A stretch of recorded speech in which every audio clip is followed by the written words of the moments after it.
ان الحمد للہ والصلاة والسلام علی رسول اللہ وعلی آلہ واصحابہ وآل بیتہ اجمعین، اما بعد رب اشرح لی صدری ویسر لی امری واحلل عقدۃ من لسانی یفقہوا قولی۔ میرے پیارے بھائیوں، دوستوں، بزرگوں، ساتھیوں اور بہت ہی سننے والی آن لائن قابل احترام ماں اور بہنوں،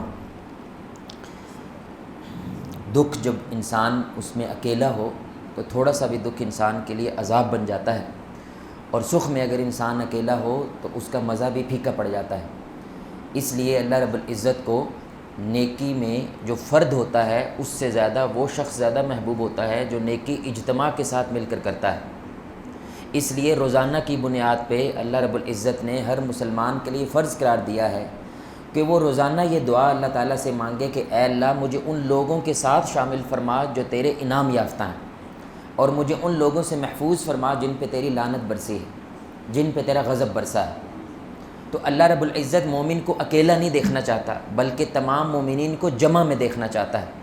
اللہ تعالیٰ نیکی کرنے والے کو اکیلا نہیں دیکھنا چاہتا بلکہ نیکی کرنے والے کو اجتماع میں دیکھنا چاہتا ہے، کیونکہ جب آپ اجتماع میں ہوتے ہیں تو بڑے سے بڑا دکھ بھی چھوٹا ہو جاتا ہے، اور جب آپ اجتماع میں ہوتے ہیں تو چھوٹا سا بھی سکھ بہت بڑا بن جاتا ہے۔ اس لیے ہم روزانہ سورۃ الفاتحہ میں کیا پڑھتے ہیں؟ انعمت علیہم غیر المغضوب علیہم ولا الضالین آمین۔ اس لیے ہماری ایک استوار دروس کا سلسلہ جاری ہے جس کا عنوان ہے منعم اور ملعون۔ منعم وہ لوگ ہوتے ہیں جن پہ اللہ کا انعام ہوا ہے، اور ملعون وہ لوگ ہوتے ہیں جن پہ اللہ کا غضب ہوا ہے۔ تو اللہ تعالیٰ نے ان کی صفات کو تقریباً 1/3 قرآن کا حصہ اللہ نے صرف ان دو لوگوں کی صفات کا بیان کیا ہے کہ وہ لوگ جو اللہ کے انعام یافتہ ہوتے ہیں وہ کیسے ہوتے ہیں، اور وہ لوگ جو اللہ کے دشمن ہوتے ہیں وہ کیسے ہوتے ہیں۔ اللہ کے بیان کرنے کی بنیادی مقصد اس میں کیا ہے قرآن کا میرے پیارے بھائی؟ کہ آپ اپنے ارد گرد ایسے لوگوں کے اوصاف تلاش کریں جو منعم والے ہیں یا ملعون والے ہیں۔ ملعون والے ہیں تو ان سے کیا ہو جائیں؟ دور ہو جائیں، اور اگر منعم ہے تو ان کے کیا ہو جائے؟ قریب ہو جائے۔ اور اسی سوچ کے ساتھ انشاءاللہ ہم جتنے بھی منعم اللہ نے قرآن میں بیان کیے ہیں، انعام یافتہ لوگ اللہ نے قرآن بیان کیے ہیں، ہمارا ان کا کہانی بیان کرنا مقصد نہیں بلکہ ان کی زندگی سے ہمارے لیے سبق کیا ہے یہ بیان کرنا مقصد ہے۔ اور آج جس ہستی کو ہم بیان کر رہے ہیں وہ واحد ہستی ہے جنہوں نے صرف شرک کو للکارا نہیں تھا بلکہ بتوں کو پاش پاش کیا۔ وہ واحد ہستی ہے جن کو اپنے باپ نے ان کو گھر سے نکال دیا۔ وہ قرآن میں بیان ہوئی واحد ہستی ہے جن کو حق کی وجہ سے آگ میں پھینکا گیا۔ وہ واحد ہستی ہے جن کو اس آزمائش سے دوچار کیا گیا کہ اب اپنی بیوی کو اور دودھ پیتے بچے کو صحرا میں چھوڑ کے چلے جائیں۔ وہ واحد ہستی ہے جنہوں نے اپنے بچے کی قربانی کو اللہ کے ہاں پیش کیا۔ وہ واحد ہستی ہے جنہوں نے خانہ کعبہ کو تعمیر فرمایا۔ وہ واحد ہستی ہے جو اس روئے زمین پہ دو سب سے بڑی امتیں، ان میں سے ایک عرب ہیں اور دوسرے بنی اسرائیل ہیں، ان کی بنیاد رکھنے والے ہیں۔ وہ واحد نبی ہیں میرے بھائی، وہ واحد ذات ہیں قرآن کے اندر جن کو اللہ رب العزت نے خلیل اللہ کہا ہے، اپنا گہرا دوست کہا ہے۔ وہ واحد نبی ہیں قرآن میں جن کی سنتیں یہاں تک کہ ان کی بیوی دوڑی کیسی تھی اللہ نے اس کو بھی قیامت تک زندہ رکھا ہے، سبحان اللہ۔ واحد نبی ہیں وہ، واحد نبی ہیں جو ہزاروں سال گزرنے کے بعد بھی درود ابراہیمی کی فضائیں وہ بلند ہیں، اور اس کے بغیر ہماری نماز مکمل نہیں ہے۔ موسیٰ علیہ السلام پہ سلام بھیجیں یا نہ بھیجیں، عیسیٰ علیہ السلام پہ سلام بھیجیں نہ بھیجیں، لیکن اگر آپ ابراہیم پہ سلام نہیں بھیجتے تو اللہ ہماری نمازوں کو قبول نہیں کرتا۔ اور یہ وہ واحد ذات ہے میرے بھائی جس کو اللہ رب العزت نے کہا یہ ایک ذات نہیں بلکہ اپنے آپ میں مکمل امت ہے، سبحان اللہ۔ اور وہ اور کوئی نہیں، خلیل اللہ جناب ابراہیم علیہ السلام کی ذات ہے۔ اور یہ واحد ذات ہے میرے بھائی، بڑا کمال نکتہ ہے۔ اللہ کے نبی کو اللہ نے کسی اور نبی کے بارے میں یہ بات نہیں کی سوائے ابراہیم کے کہ اے نبی آپ نے خود ابراہیم علیہ السلام کے نقش قدم پر چلنا ہے اور اپنی امت کو بھی کہنا ہے کہ ان کے نقش قدم پہ چلنا۔ اللہ اکبر۔ یعنی امام الانبیاء اگر ہیں تو وہ رسول اللہ صلی اللہ علیہ وسلم ہیں، لیکن جن کی نسل سے ہیں تو وہ اور کوئی نہیں، وہ ابراہیم علیہ السلام۔ اور ابراہیم علیہ السلام اللہ تعالیٰ کو ایسے بھا گئے کہ اللہ نے ساری کی ساری اس کے بعد نبوت جتنے انبیاء ان کے بعد آئے سارے ابراہیم کی پشت میں رکھ دیے۔ یعنی جتنے نبی آئے ہیں میرے بھائی اس کے بعد وہ ابراہیم کی نسل سے آئے۔ اور یہ آج کی دنیا میں بھی واحد ذات ہے، اتنی ریلیونٹ ہے کہ ابراہم اکارڈز جو ہیں، دیکھیں اسرائیل بھی چاہتا ہے کہ اگر اس خطے میں امن ہوگا تو وہ ابراہیم علیہ السلام کی ذات سے ہو سکتا ہے، کیونکہ وہ ذات اسلام میں بھی، عیسائیت میں بھی اور یہودیہ میں بھی تینوں کے اندر کیا ہے؟ عزت کا مقام رکھتی ہے۔ یعنی تینوں مذاہب مانتے ہیں کہ ہماری ساری کی ساری جو نشو و نما ہوئی ہے وہ کہاں سے ہوئی ہے؟ وہ ابراہیم علیہ السلام کی نسل سے ہوئی ہے۔ تو بہت بڑی ذات ہے جس کے بارے میں اللہ کہتے ہیں قرآن میں وَاتَّبَعَ مِلَّةَ إِبْرَاهِيمَ حَنِيفًا، اس شخص سے بھی کوئی بہتر شخص ہو سکتا ہے جو ابراہیم علیہ السلام کی پیروی کرتا ہے۔ سبحان اللہ، کتنی پیاری بات ہے۔ کیوں؟ کیونکہ میں نے ابراہیم علیہ السلام کو اپنا گہرا دوست بنایا ہے، گہرا دوست بنایا ہے۔ اور اب وہ گہرے دوست کیوں بنے ہیں؟ کسی اور نبی کے بارے میں ایسا کیوں نہیں کہا؟ یقیناً کچھ صفات ہوں گی نا، یقیناً اس کے اندر کچھ باتیں ہوں گی، اور انہی کا تھوڑا سا ذکر انشاءاللہ ہم اپنے اس مختصر سے وقت کے اندر کریں گے۔ سب سے بڑی بات جو ابراہیم علیہ السلام سے سیکھنے والی ہے، یہ جو سال کے سب سے بہترین ایام گزر رہے ہیں، مت بھولیں کہ ان کے اندر اگر ہمیں کوئی نبی یاد آتا ہے تو وہ کون ہے بھائی؟ وہ ابراہیم علیہ السلام کی ذات ہے۔ سبحان اللہ، یعنی اللہ کی قسم، اللہ کے نبی پہ، اس ابراہیم پہ اتنا پیار آتا ہے، اتنا پیار آتا ہے۔ مطلب تصور کریں کہ ہاجرہ علیہ السلام صرف بچے کے دودھ کے لیے یا اس کی خوراک کے لیے دوڑ رہی ہیں۔ اللہ کو یہ دوڑنا بھی اتنا پسند آیا کہ قیامت تک ایسے دوڑو گے تو حج ہونا ہے، ورنہ ہونا ہی نہیں۔ اللہ اکبر، کیسی بات ہے، کیسی بات ہے، آپ ذرا سوچیں اس بات کو۔ یعنی ابراہیم نے غصے کے ساتھ جس انداز سے شیطان کو دھدکارا ہے پتھر مار کے، مجھے اتنا پیارا لگا ہے آپ کا، قیامت تک اب سارے ایسے دھدکاریں گے تو میں نے حج قبول کرنا ہے، ورنہ کرنی نہیں ہے۔ کیسی بات ہے یار! یعنی جس مقام پہ ابراہیم کھڑے ہوئے ہیں، اس مقام پہ اگر آ کے کوئی نماز پڑھتا ہے تو اللہ کو وہ نماز بڑی محبوب ہے، جس کو مقام ابراہیم کہتے ہیں۔ یعنی ایک ایک ان کی ادا کو اللہ نے قیامت تک زندہ کر دیا۔ کیا ذات ہے! یعنی میڈیا نہیں تھا، انٹرنیٹ نہیں تھا، یعنی پاکستان کے اندر 5 سال بعد خبر خراب ہو جاتی ہے میرے بھائی، حالانکہ انٹرنیٹ موجود ہے، موبائل موجود ہے۔ سوچیں 4000 سال پہلے آنے والی ذات آج تک زندہ ہے اور اپنے اصل پیغام کے ساتھ زندہ ہے۔ یہ کتنی بڑی بات ہے، کتنی بڑی بات ہے۔ لوگ ہیروز کی تلاش کرتے ہیں، ہمارے یہ زندہ ہیروز ہیں، یہ زندہ ہیں، یہ دنیا سے گئے نہیں، کیونکہ ان کا پیغام کیا ہے میرے بھائی؟ وہ پیغام زندہ ہے۔ ابراہیم علیہ السلام کی جو سپر پاور ہے، جو ہر جگہ کے اوپر میرے بھائی ابراہیم کا وصف نکھر کے سامنے آتا ہے، چاہے گھر چھوڑنا ہو، چاہے کلّا ہو کر پوری کی پوری قوم کو للکار دینا ہو، کلّا ہو کے نمرود کو للکار دینا ہو، کلّا ہو کے آگ میں کود جانا ہو۔ بڑا نکتہ ہے، موسیٰ علیہ السلام کے لیے پہلے سمندر کھلا ہے تو وہ گئے ہیں، لیکن ابراہیم کے لیے آگ ٹھنڈی نہیں ہوئی تو پھر بھی گئے ہیں۔ سبحان اللہ، کتنا بڑا بات ہے۔ تو ابراہیم نے وہ کیا ہے میرے بھائی جو تصور نہیں کر سکتا۔ اس لیے بڑا کمال جملہ بولتے ہیں علماء، ہر نبی کو جو اللہ نے آزمائش دی ہے نا، نبی نے کہہ دیا اللہ تیری مدد کب آئے گی، سوائے ابراہیم کے۔ ابراہیم علیہ السلام نے ایسی استقامت کا مظاہرہ کیا کہ اللہ نے کہا ہے بس کر دے ابراہیم، ہم نے مان لیا کہ تو سچا ہے۔ اللہ اکبر، اللہ نے کہا ہے بس، اب آپ کی زیادہ آزمائش نہیں کرنی ہم نے۔ ابراہیم علیہ السلام نے بس نہیں کہا، اور لینی ہے تو اور لے لو۔ اللہ اکبر، یہ واحد ابراہیم علیہ السلام کی ذات ہے۔ یہ سارے کے سارے وصف جس وجہ سے ان میں پیدا ہوئے میرے بھائی، وہ کیا ہے؟ توکل۔ بھائی سارے بھائی بولیں وہ کیا ہے؟ توکل ہے۔ وہ اللہ تعالیٰ پہ بغیر کسی پریشانی کے اور بغیر کسی شک کے مکمل بھروسے کا نام کیا ہوتا ہے؟ توکل ہوتا ہے۔ اس لیے آپ ذرا سوچیں، جب آگ جلائی جا رہی ہے نا بھائی، ہم اس منظر کو نا مکمل طور پہ سوچتے نہیں ہیں۔ ابراہیم کی نظروں کے سامنے جلائی جا رہی ہے، اسٹیڈیم جتنی آگ ہے، کوئی چھوٹی موٹی آگ نہیں ایسے بالن بال رہے ہیں میرے بھائی۔ عورتیں منتیں مانگتی تھیں، اگر بھگوان جو ان کا بھگوان ہے میرا فلاں کام کر دے گا تو میں ابراہیم کے لیے جو آگ جلائی جا رہی ہے اس میں مزید ایندھن ڈالوں گی۔ سوچے کتنی دیر آگ جلائی گئی ہے، اور ابراہیم روزانہ دیکھ رہا ہے یہ آگ میرے لیے جلائی جا رہی ہے، اور اسمائل کر رہا ہے، اور خوش ہے، اور کیا نعرہ لگا رہا ہے؟ حسبنا اللہ، میرے لیے میرا اللہ کافی ہے۔ یعنی فرشتے آ رہے ہیں مدد کے لیے، آرڈر لگاؤ، ایک پھونک مارنی ہے، عرصہ ختم ہو جانی ہے۔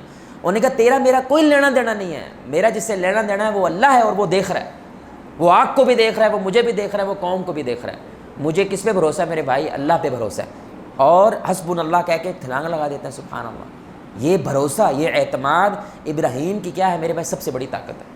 اور یہ پیدا کیسے ہوتا ہے میرے بھائی؟ 2 چیزوں سے پیدا ہوتا ہے، ہمارے میں یہ نہیں ہے۔ ابھی آپ جب یہ تعریف سنیں گے تو آپ کو لگے گا ہم میں سب کچھ ہے، شاید توکل نہیں ہے، ہم قربانیاں کر رہے ہیں میرے بھائی، بڑے بڑے ویڑ کر رہے ہیں، بڑے بڑے اونٹ کر رہے ہیں، اللہ قبول فرمائے، لیکن اس کے ساتھ جس ذات کی سنت کو زندہ کر رہے ہیں میرے بھائی، اس کی سب سے بڑی پاور کو بھی زندہ کرنا ہے، اور وہ کیا ہے میرے بھائی؟ توکل ہے۔ وہ سپر پاور ان کی توکل ہے۔ تو یہ پیدا کیسے ہوتا ہے میرے پیارے بھائی؟ اس کی سب سے بڑی بنیاد کیا ہوتی ہے کہ وہ اس ذات کو جانے جس کے اوپر وہ توکل کر رہا ہے۔ جیسے بچہ ہوتا ہے نا میرے بھائی، اس کو ایسے ہوا میں ہم پھینکتے ہیں وہ ہنستا ہے، ایسے ہی ہے نا، حالانکہ اگر ہاتھ سے چھوٹ کے گر جائے وہ مر جانا ہے، لیکن وہ مسکراتا ہے میرے بھائی، کیونکہ اس کو بھروسہ ہے کیچ کرنے والے پہ کہ یہ مجھے گرنے نہیں دے گا۔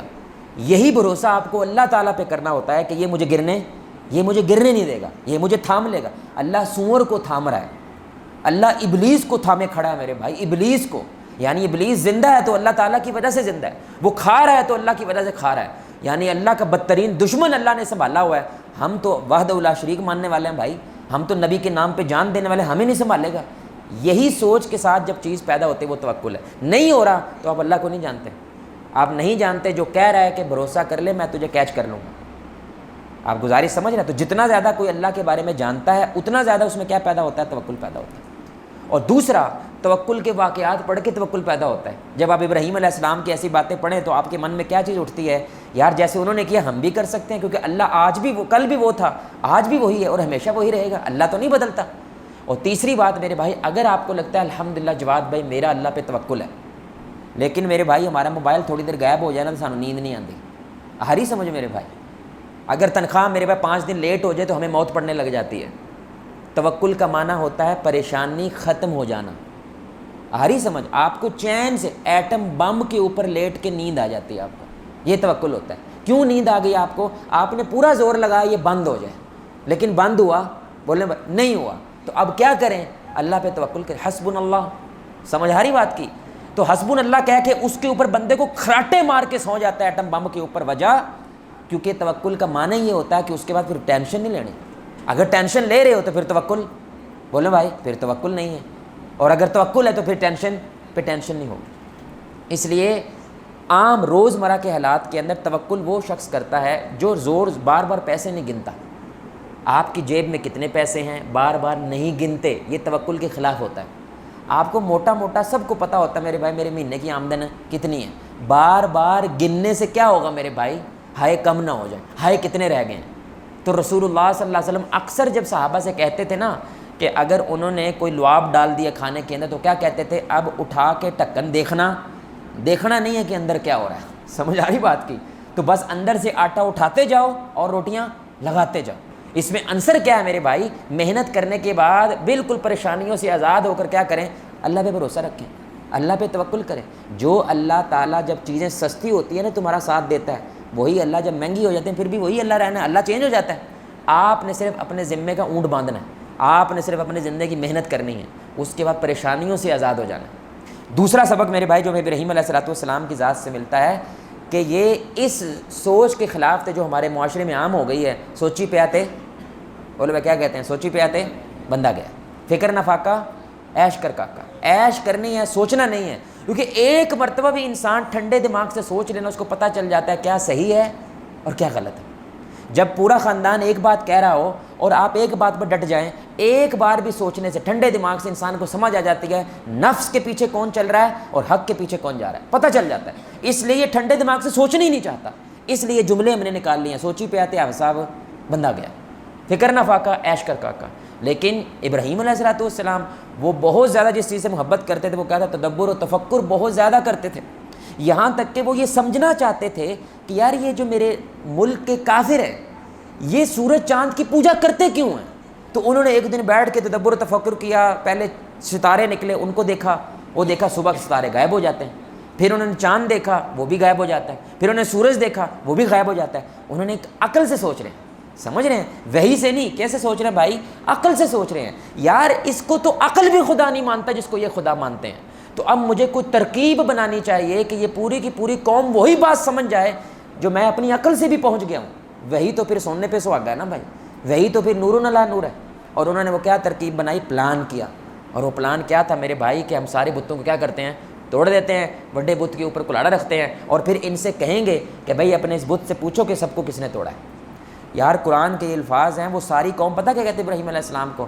تم جانتے ہو نا کہ یہ نہ اپنا فائدہ کر سکتے ہیں نہ نقصان کر سکتے ہیں۔ اللہ اکبر۔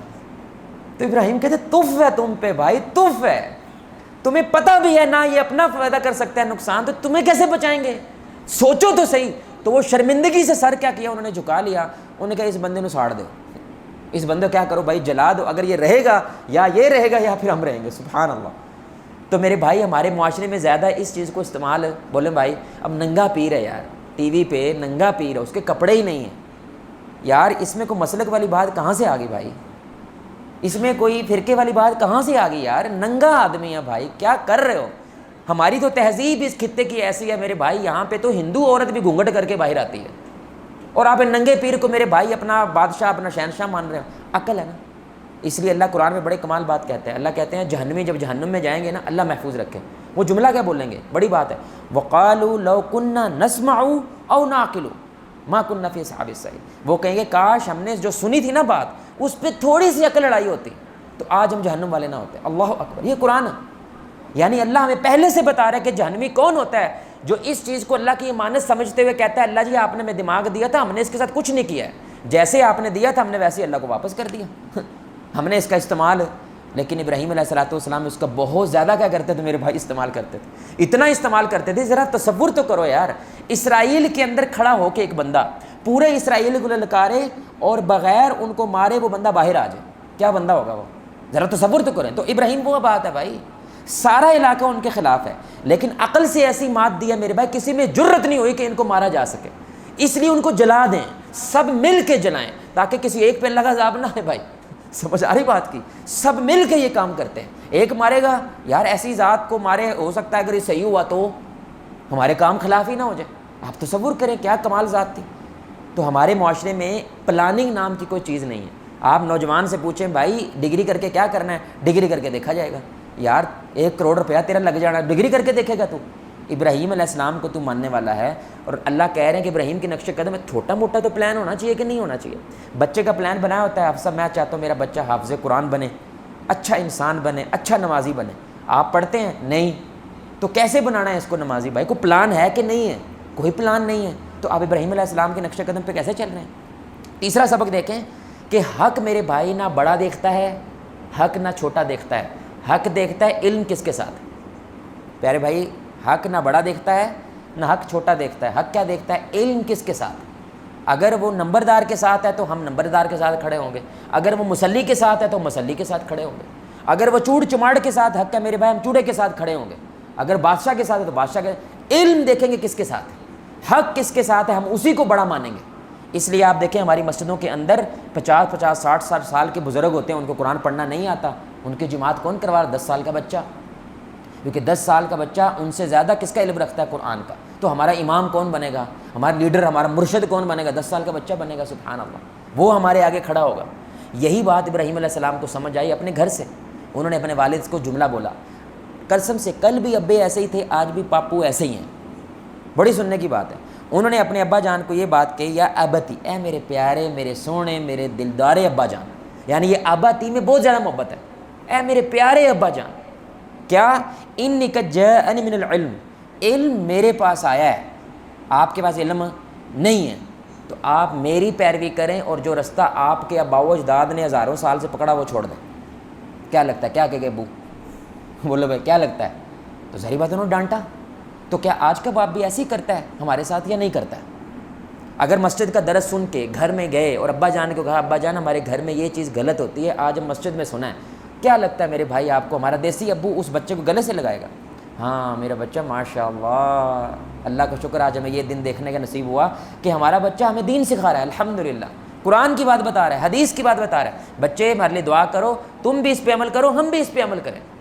تو اس سے بچے کے اندر کیا پیدا ہوتا ہے؟ اعتماد پیدا ہوتا ہے کہ ہمارے گھر میں بڑا کون ہے؟ علم بڑا ہے. بڑا ہونا چھوٹا ہونا کوئی معنی نہیں رکھتا. معنی کیا رکھتا ہے میرے بھائی؟ علم کس کے ساتھ. کیا آپ کو لگتا ہے میرے بھائی اگر باپ کو یا ماں کو یہ سمجھانا شروع کر دیا جائے کہ نبی نے فرمایا جلدی شادی کرنی چاہیے, آپ یہ بات جب اپنے ابو کو بتائیں تو کیا لگتا ہے آگے سے کیا جواب آتے ہیں؟ آپ میری گزارش سمجھ رہے ہیں میرے بھائی؟ تو ابراہیم علیہ السلام کے والد نے کیا کہا, اگر تو خاموش نہ ہوا تو پتھر مار مار کے ہلاک کر دوں گا تجھے میں. سمجھ آ رہی بات کی؟ اور دوسرے نمبر پہ کیا کہا, یہاں سے دور ہو جا میری نظروں سے. آج بھی کیسے تو نہیں کہتے ہیں, میری نظروں سے دور ہو جا, میں تمہیں گھر میں دیکھنا بھی نہیں چاہتا. تو ابراہیم علیہ السلام علماء کہتے ہیں یہاں پہ بھی فرما برداری کی اپنے باپ کی میرے بھائی, نظروں سے دور ہو گئے, دوبارہ واپس نہیں آئے بھائی. کیونکہ باپ نے کہا تمہیں میں دیکھوں تو مجھے کیا ہوتی ہے؟ تکلیف ہوتی ہے. کیونکہ ان کا باپ خود بت بناتا ہے, اس کا بزنس بھی یہی ہے میرے بھائی, اور عقیدہ بھی یہی ہے. اور تو کہہ رہا ہے کہ نہ صرف میں عقیدہ چھوڑوں بلکہ کاروبار بھی بٹھا بٹھا دوں. تیری عقل ہے کہ نہیں ہے؟ تو اب باپ خلاف ہوا ہے, تو اس کے بعد ابراہیم کی نظر کس پہ گئی ہے؟ اپنے محلے پہ گئی ہے کہ گھر سے تو لوگ میرے ساتھ جڑے نہیں, تو میں باہر والوں کو کوشش کرتا ہوں. تو ہمارے گھر میں میرے بھائی علم کی پیروی کی جاتی ہے یا نفس کی پیروی کی جاتی ہے, یا اڑک کی پیروی کی جاتی ہے, یا میں کی ہن تو سانوں دسیں گا. واللہ کل ابراہیم کے والد نے بھی ابراہیم کو یہی کہا تھا. چوتھا سبق دیکھیں میرے بھائی, بڑا کمال. ابراہیم علیہ الصلوۃ والسلام گھر سے نکالا ہے, بڑا کمال نکتہ. میں نے ایک شیخ صاحب سے بات پوچھی, میں نے کہا شیخ کبھی کبھی کوئی بندہ بڑا ٹاکسک سا ہوتا ہے, گندا سا ہوتا ہے, اس کا مزاج گندا ہوتا ہے, اس کے ساتھ رہنا مشکل ہوتا ہے, کیا ہم اس سے دور ہو سکتے ہیں؟ تو انہوں نے بڑا پیارا جواب دیا اس سوچ کی بنیاد پہ جو ابراہیم علیہ السلام کی ہے.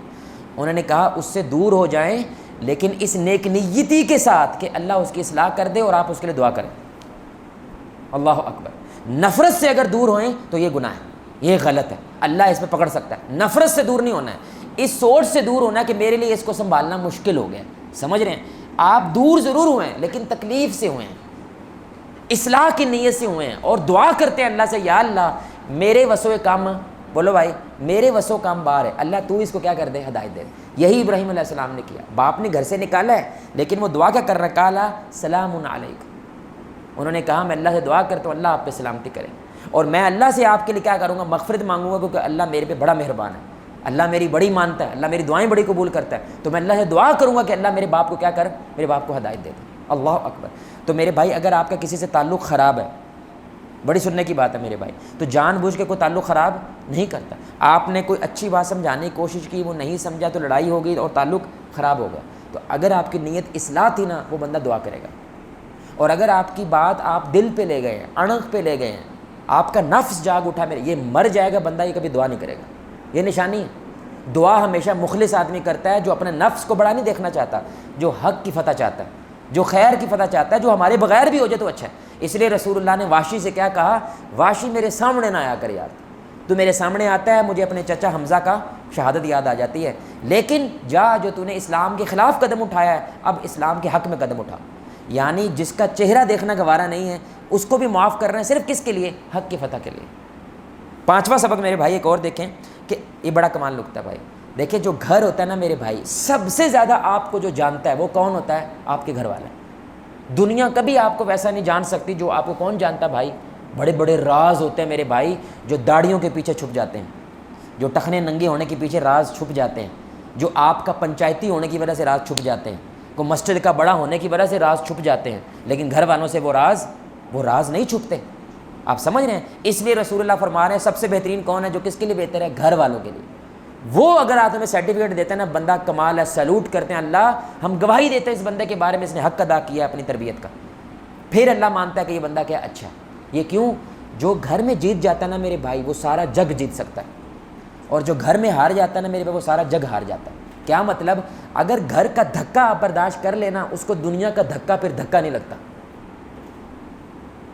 باپ کا جو دھکا ہوتا ہے نا میرے بھائی, یا ماں کا جو دھکا, دھدکار دینا, آپ کو ٹھڈا مار دیا, آپ کو سمجھ رہے ہیں, آپ کو ریجیکٹ کر دیا, اگر آپ یہ قبول کر کے سہ گئے, پی گئے یہ بات, اب دنیا آپ کو ٹھڈے مار لے میرے بھائی, تو آپ کو وہ تکلیف نہیں ہوگی, کیونکہ سب سے بڑی تکلیف آپ سہ چکے ہیں.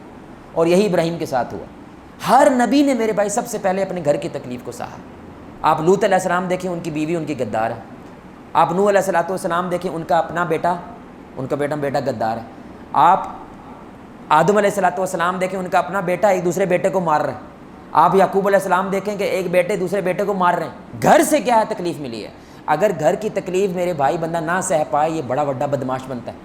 اس لیے دنیا میں ایک سروے ہوا کہ 80% جو دنیا کے بدماش گینگسٹرز ہوتے ہیں, ان کا گھر خراب ہوتا ہے. یا ان کا ابا اس کی اماں کو مارا کرتا تھا, یا اماں اور ابا کے درمیان چپکلش تھی, اب اس کا بدلہ لینے میں دنیا سے نکلا ہے. آپ سمجھ رہے ہیں میرے بھائی؟ اور اگر گھر میں وہ بچ گیا میرے بھائی, تو وہ دنیا کی ہر تکلیف سہ جاتا ہے, کیونکہ وہ گھر کی وہ تکلیف سہ گیا.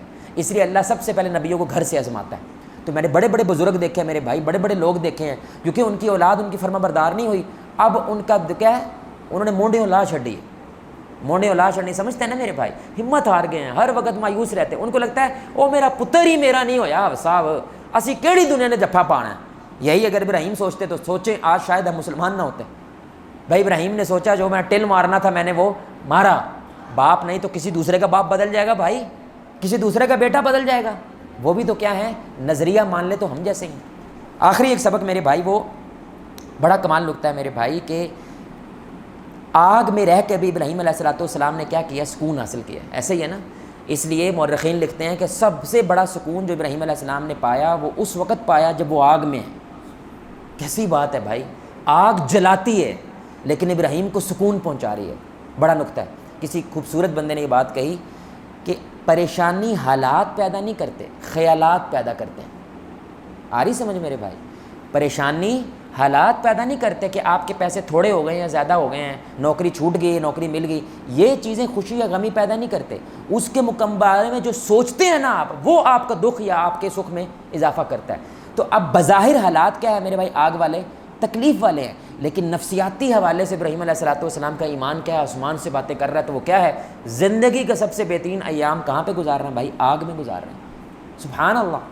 یعنی محل میں بیٹھ کے بھی انسان عذاب یافتہ ہو سکتا ہے، اور چگی میں بیٹھ کے بھی انسان دنیا کا بادشاہ والا محسوس کر سکتا ہے، اگر اس کی نفسیات کیا مضبوط ہیں۔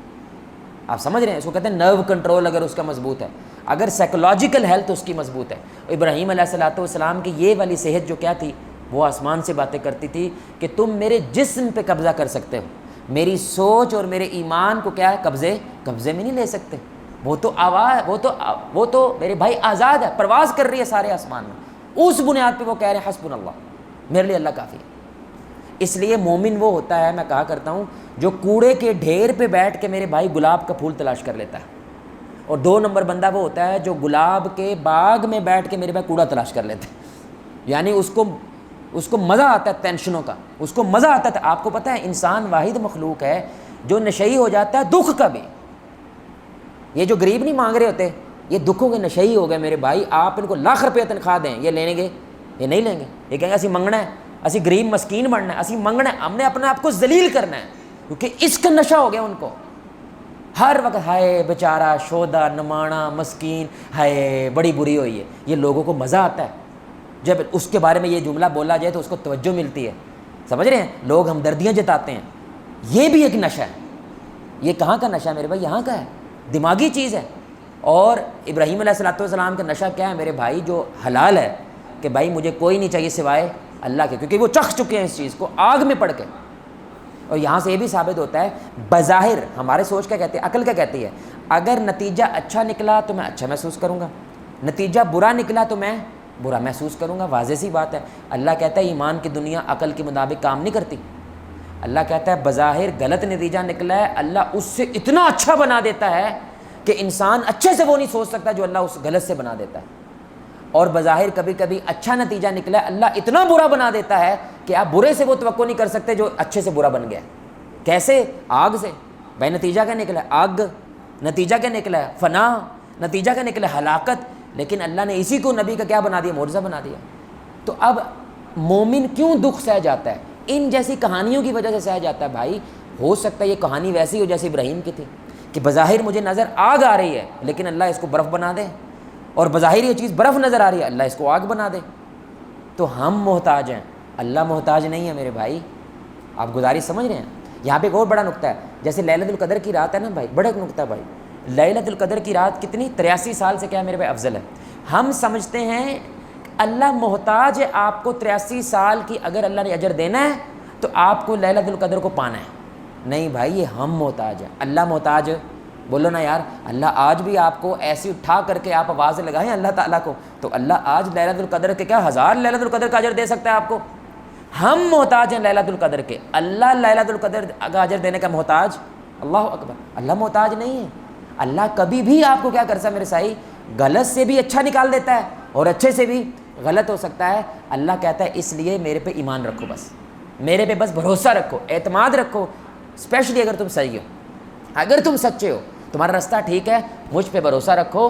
ایسا ہی لگتا ہے جیسے اللہ نے مجھے چھوڑ دیا ہے، لیکن یہی آزمائش ہوتی ہے۔ یہی کیا ہوتے ہیں میرے بھائی؟ آزمائش ہوتی ہے، کیونکہ شیطان وہاں پہ کھیلتا ہے۔ یہ جو گیپ آتا ہے نا، فاصلہ آتا ہے، اس فاصلے میں تو شیطان نے کھیلنا ہوتا ہے۔ لیکن اگر آپ کامیاب ہو جائیں تو اللہ ضرور آتا ہے، اور اللہ ایسا آتا ہے کہ 4000 سال بعد بھی ہم ابراہیم علیہ السلام کو سلوٹ پیش کر رہے ہیں، ان کو سلام پیش کر رہے ہیں، ان کی کہانی کو اللہ قیامت تک زندہ رکھ دیتا ہے۔ مطلب ان کے نقش قدم پہ جو ہے تو میں وہی نوازوں گا جیسے ابراہیم کو نوازا تھا۔ اس سے دور ہٹتے ہو تو ویسے ہی تمہیں رگڑا لگاؤں گا جیسے ابراہیم علیہ السلام کے دشمنوں کو لگایا تھا۔ اللہ سے دعا ہے میرے بھائی کہ اللہ تعالی ہمیں ابراہیم علیہ السلام کے نقش قدم پہ چلنے کی توفیق عطا فرمائے۔